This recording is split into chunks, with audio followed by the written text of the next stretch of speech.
Hello and welcome back to another episode of Critical Reactions with your host Bryan. We're going to wrap up today with a special selection, which is where one of you tell me exactly what it is I need to check out. Today's comes at us from Tom. Incredible math post jazz whatever rock played live by a Japanese 8-piece band. Hope you enjoy. I think I will, given that description. The band is called Natsumen. The song is called Newsummerboy, all one word, all lowercase, I believe. Let's dive into this and see what Natsumen is bringing to the table today.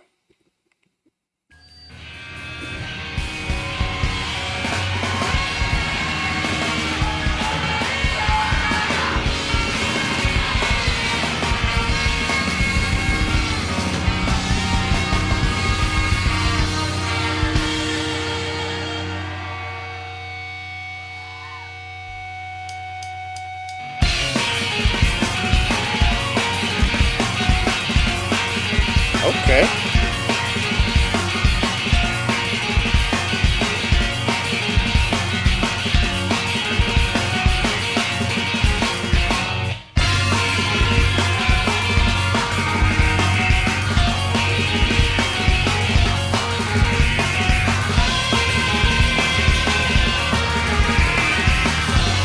So we have a swirly guitar tone over here. The horns are doing their best to bring some melodic movement to this.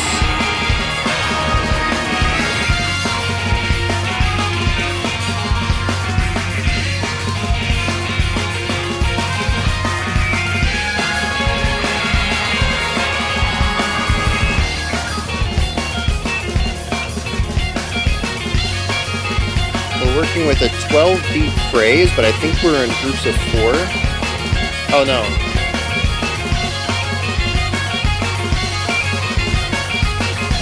So we're in a very fast 3/4.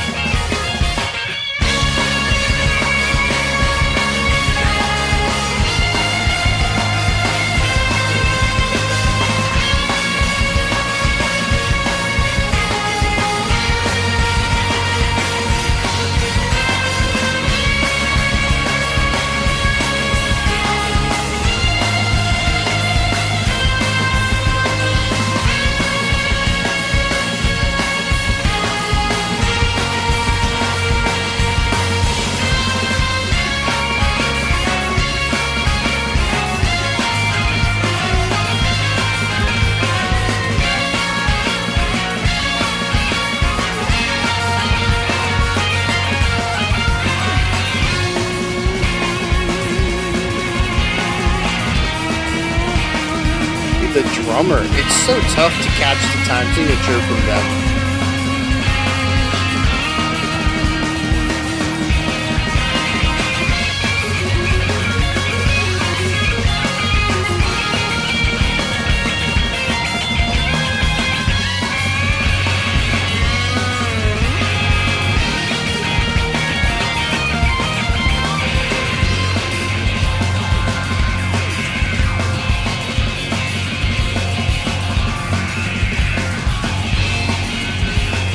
Hanging on to the tension here, no more movements.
Can't catch the drum pattern at all. The guitar's in 7 though.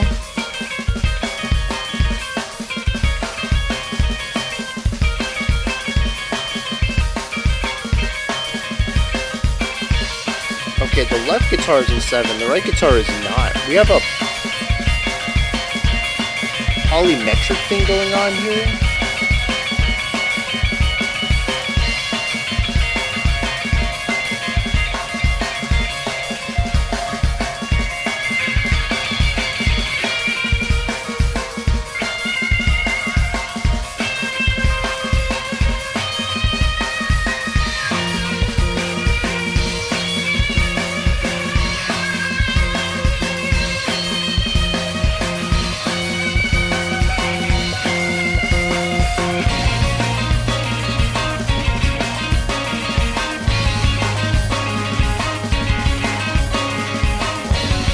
The mellow chord progression feels very interesting juxtaposed to the intensity of the drums.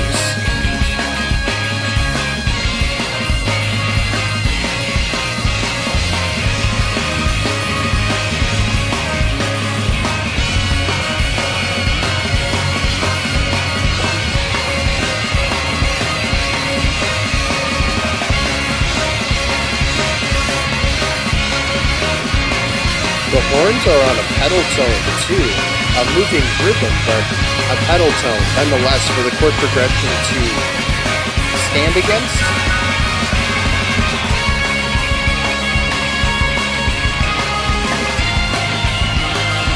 And a return back to the earlier melody.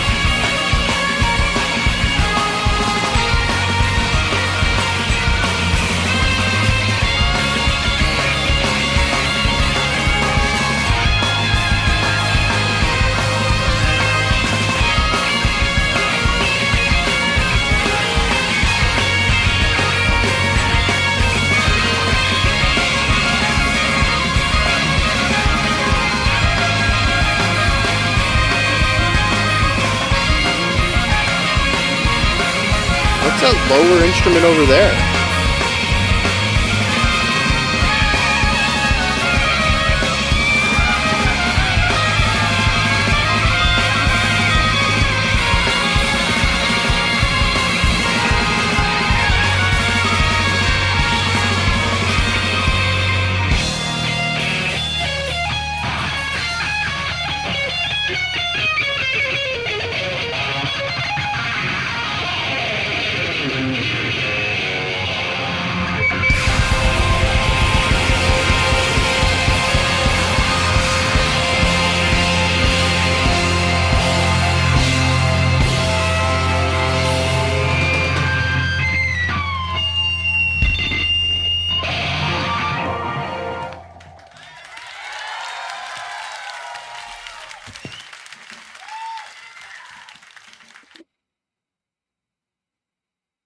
Hmm.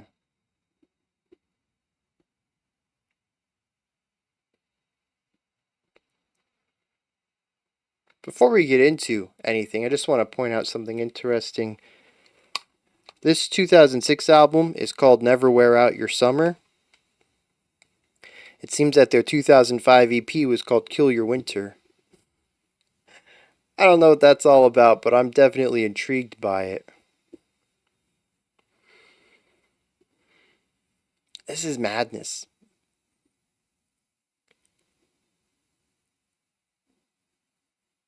It has reason to it, though. There is an ebb and flow. There is a story that they want to tell here. But it's also so chaotic. Even right from the start. I mean, I tried to follow along with what was going on. The drummer they have no chill at all. There's so many places in this song where just backing off the frequency of how many times you hit that drum kit might positively benefit the song. We brought the song down to nothing for a while, and the drummer still chose to go full intensity. It is impressive from an endurance standpoint to be able to perform this. And it certainly works in many of the sections of this track, too. The general energy and intensity of the drum work. Interestingly, a lot of it is about a consistency of 16th notes on the hi-hat or any cymbal, but primarily the hi-hat, and frequent, but not as consistent, syncopated hits on the snare, usually a series of ghost notes followed by an accented, a harder full-on hit. But it doesn't just bounce back and forth between those. The amount of ghost notes between accents is variable. Sometimes 3, sometimes 2, sometimes 0. We will get 2 back-to-back accented hits. It's difficult to follow. At first, it just sounded like a cacophony of sound, but once we dip down into that polyrhythmic, what I felt was in 7/8 section, basically just working with the guitar and drums for a while there, I guess that was about 4 or 5 minutes into the track, I really got to focus on what the drummer was doing, and there's a couple of bass kicks in there, usually just as accent, but for the most part, it's cymbal and snare. Very intricate, very complex. I have no idea how this dude memorizes it because I could never find a pattern. It felt seemingly linear from start to finish. I know it wasn't. There's no way this is 7 minutes of linear, intense drum pattern. At that point, you might as well just improvise it because no one's going to be able to pick up on the nuances. But there's got to be a pattern somewhere in there. I never found it. Never clicked with me. It is intense though. It drives the entire song. Everything seems to be built around that. We have fast, funky, syncopated guitar, piano, brass hits all over the place. But we also have longer held out areas too, and I like these. It's almost as if they're attempting to rein the song in, all these different instruments going at 1,000,000 miles an hour, and they're like, hey, let's slow this down a little bit, let's bring it back in. Let's find a center to this track. They don't win though. The rest of the band zooming all over the place. You can't rein that in. You can't calm it down. You can't constrict it. So the rest of the instruments seem to provide what they can of some sort of palatable, understandable proximity to everything. Longer held out notes, more digestible and followable melodies. They also provide harmonic structure to the song, which I think is interesting. We'll get to that topic in a bit. It really is, to me, this clash that works. If the song were just chaotic, impressive performance for 7 minutes, I don't think that would make for an interesting song. Not for longevity, anyways. Any sort of spectacle is going to impress and intrigue on a first time through, but is it going to have what it needs to be a repeat listen? Not usually in my exposure to high spectacle music. It has a novelty to it, and once that novelty wears off, there's usually little left to dig into. That's been my issue with a lot of high spectacle bands. Some Dream Theater tracks, Animals as Leaders, even Polyphia. I really enjoy what they're doing. It's incredibly impressive. Their songs don't hook me past the spectacle. When the novelty wears off, I have nothing to go back to that music for. I said some Dream Theater, by the way. Alright, I can already hear the keyboards clacking. Ah, jeez. But this has another side to it. It has the emotive, it has the soul of music. It comes through in the chiller sections. And by sections, I mean sections of instruments, not sections of music. None of this song is really chill. The parts where I can latch onto a melody or a chord progression and follow along with the story beyond the impressive special effects, to stick with the film metaphor here. These instruments, these lines, the little bits of ornamentation breathe life into the song beyond the spectacle. And to me, it's what drives a lot of it. It's what made me want to stick around to the end. As impressive as the drum work is, it's relentless and unending. You get no break from it, and as far as I can tell, there isn't much of a change to it either. It is, functionally speaking, not too dissimilar from blast beats in black metal. What starts off as impressive and a specific mood for the music becomes background, it becomes the status quo, and it loses the intensity that it originally presented because it's just the way things are. As I've said many times, you can run a song at 10, but eventually that 10 will become a 5. You just can't go above it anymore. It's still technically the peak, but that peak becomes the norm.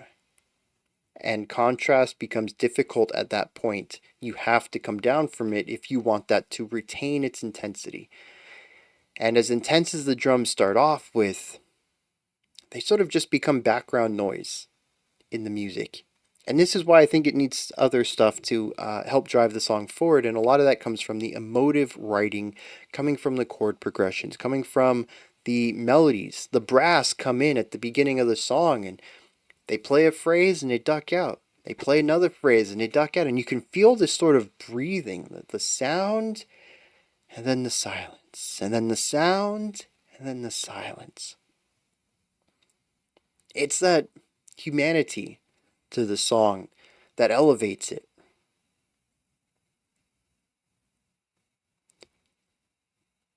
Now, I can't talk about any specific melody in here. The song still moves at a blistering pace. There are a lot of small ideas that show up, and there are a ton of layers too. Some that I did hear, but ended up obscuring more melodic parts to the song, and certainly layers that I didn't hear. Maybe melodic parts that I wasn't even aware were being played. But I will tell you that the song has a feeling to me. It has a story. It's not just chaos throughout, although it certainly leans in those directions at times. It's a song to me about trying to find your way. We start off incredibly chaotic. To me, this is, I don't know, you could call it beginner's luck, novices, you ever listen to a band who you can tell obviously lack the skills to really understand music, but they have like a passion and a pretty good gut feeling about stuff, and they make music that is interesting, wildly different, definitely untamed and raw, and not informed by musical understanding, but still, it's still got something there, some X factor. That's what the beginning of the song feels like. Starting out very raw, very untrained, but passionate. Kind of using that unfamiliarity and lack of knowledge as a benefit of doing things outside of the normal bounds, not intentionally, just because you don't know what you're actually doing. A little bit of beginner's luck plays into this, but also, raw skill, that usually helps. But there's a refinement of these ideas over time, too. And it seems that the second part of this song, I'd say minutes 2 to 3, 3.5, something like that, we begin to see these ideas develop into larger, denser concepts. It's still chaotic, it's still quite a bit untrained, but there's more meat to the bone. We might have been working with 4 instruments originally. Why can't we try 7? Let's toss some new stuff in here. Through this, it becomes more ambitious. Not too long after this, though, we hit a lull.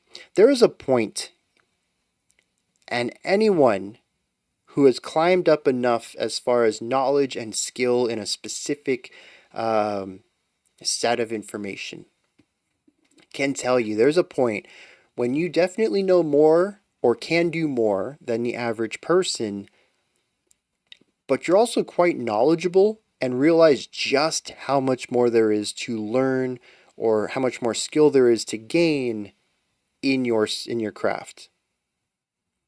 And it's that point where you know enough that you look like you know what you're doing, but you also understand you are still nowhere near a professional. You are still a novice. There's still a vast way to go.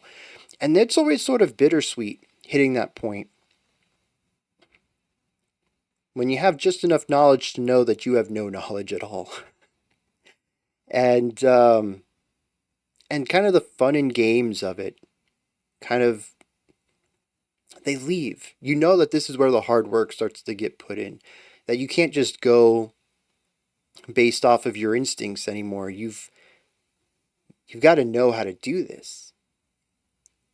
And there's a lot of knowing left to go. And there, like I said, it's bittersweet. You know you're only going to improve from here on out, but you also know it's not going to be entirely fun and effortless anymore. To me, that's the lull of this track. The noise of it, the tension of it, the silence of it. Dipping down to just two instruments feels so lonely, as loud as the drums want to be there.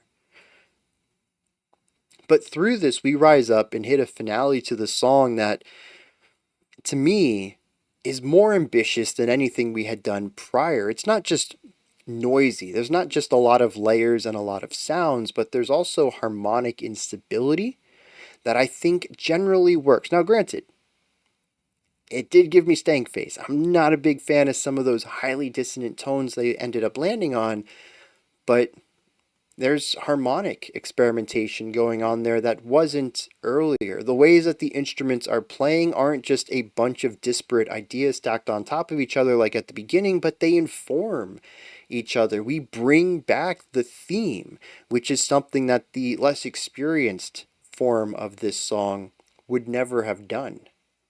We bring it back and recontextualize it with a newfound sense of cohesion between all of the instruments. That's not to say that the end of this song is totally cohesive, but I do feel a stronger bond between many of the ideas in here, and it ends on a really high note. I don't know if this is necessarily the direction they wanted this song to go in narratively. Maybe for them it's just a jam session, but that's what I hear out of it. It's about growth, the entirety of a concept of growth. From starting out small, gaining knowledge, becoming more proficient without losing your voice. That's what I hear in it, anyways. There's no lyrics to dive into on this, so can't really take it in that direction, but I'm interested to hear what other people think about this song. It's certainly impressive. It's bombastic. There's high spectacle. These musicians are incredibly skilled. There's quite a bit of atmosphere to it. There's melody, there's noise, there's rhythm, there's all sorts of stuff. But what does it say to you? What did you find most impressive in it? These are just my thoughts on Natsumen's Newsummerboy. But what did you think about it? Did you enjoy it? Is there anything that impressed you that maybe I didn't talk about, or maybe you felt I was wrong about something? Do you have your own interpretation of things? Put all of that and any other thoughts you have down into the comments section. Above that, in the description box, you'll find a link to Linktree. Takes you here. You can find links to my music, ways to support the channel, a link to the Discord server, and so much more. Above that, if you could, like, subscribe, and ring the bell. I greatly appreciate all three of those.